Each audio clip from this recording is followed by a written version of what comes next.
they need to be able to analyze. So they need to be wanting to do research. Wanting to do research means going out there. So research is not just reading a book or Googling something. You need to be able to understand that despite all the data you can find in secondary literature or on the web, it's always limiting and there's always much more out there. So sometimes I make it a joke here, the truth is literally out there. You need to go to the field and see things with your own eyes. So we look for people who are, even if they have a good academic background, they realize they don't know everything, and they're willing to go out there to investigate. People who think they know, even if they're very smart, are not the right persons for us.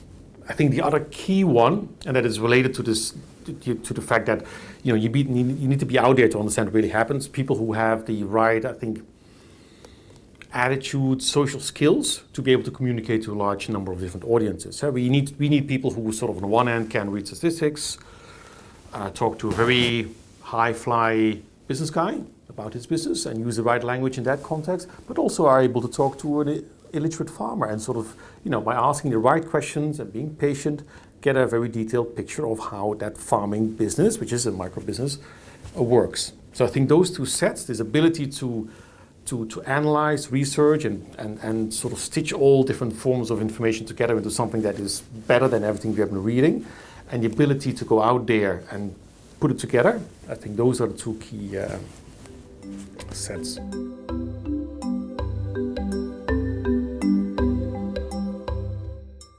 I think it always starts with this notion that you only in time are able to really truly understand how, say, the economy works. That means you require all these repeat visits. That means that even if you sign up on a particular partnership, you don't know necessarily every bit about how that partnership will roll out, every activity, what kind of effects it will have, and who will respond in what kind of manner, what kind of changes. So you have to map that out. That's why we want to have this results system in place, because we want to, people know a lot, we also want to articulate what we don't know through the results measurement system by sort of formulating your assumptions. You know what you don't know, you go to the field to measure what's happening, but also to verify the parts that anyhow were unclear to you, and you have a kind of a cycle. So if I sort of talk about the importance of continuous field work and continuous going back, then the results measurement system in a sense reinforces that rhythm of going back time and again. And I think reinforces the notion that you shouldn't be, say, arrogant and think that you know everything all the time. It allows people to, I think, to understand much better what they know and what they don't know, and hence also the reinforced logic of having to go back time and again.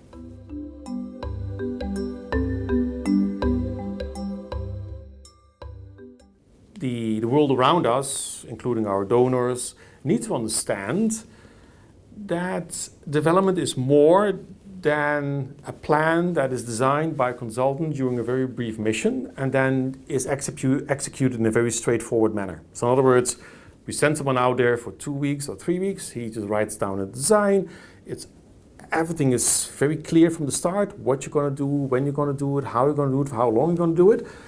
We execute that in a very super predictable manner, and then we get results at the end. It's not that straightforward or sort of predictable. So people need to be comfortable with the notion that a program says, well, we want to analyze a bit in more detail. And only after that we're going to tell you which probably are the most important parts to work on. And only after that we're going to tell you what are probably the best partners to work with. And only after that we can show you where the beneficiaries will be located, because everything is dependent on everything. That freedom, that sort of operational freedom, I think is essential to for this culture of honesty. And I think it's something you have to win. I think you have to win over your investors to be comfortable with that kind of slightly more fluid, flexible way of working.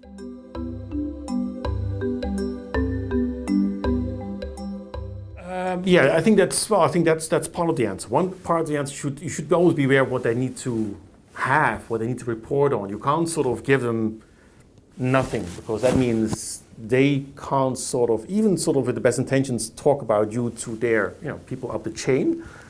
And then you have, I think, a problem. So you need to be able to give enough that they are comfortable. But I think the other part is talking to them very frequently. Right? We talk to our donors typically every donor, I should say, every 2 weeks or so, to talk them through the process and sort of make it predictable what will happen. It's not sort of super straightforward. It can't be always very specific, but at least we can talk them through the phases, such as first we're going to train a team. Then we want the team to learn how the field really looks like. Otherwise, they jump to the wrong conclusions based on secondary literature. And a year from now, we realize we have the wrong partnership. So it's important that they sort of have the time to learn. At the same time, we would say, we're not going to let them learn for a year. We're not, university. So learning is there for maybe for 3 months. After 3 months, we will draw conclusions. Maybe we haven't learned anything. We haven't learned everything yet there is to learn, but we know enough to get started. And if, for instance, in the meantime, we find something very promising, we're not going to wait until we have sort of, complete our report and only then start to work on that. In parallel to research, you can sort of try to get a few early runs on the board. Helps in terms of communicating the program to the donor, helps the donor to, again, communicate our progress,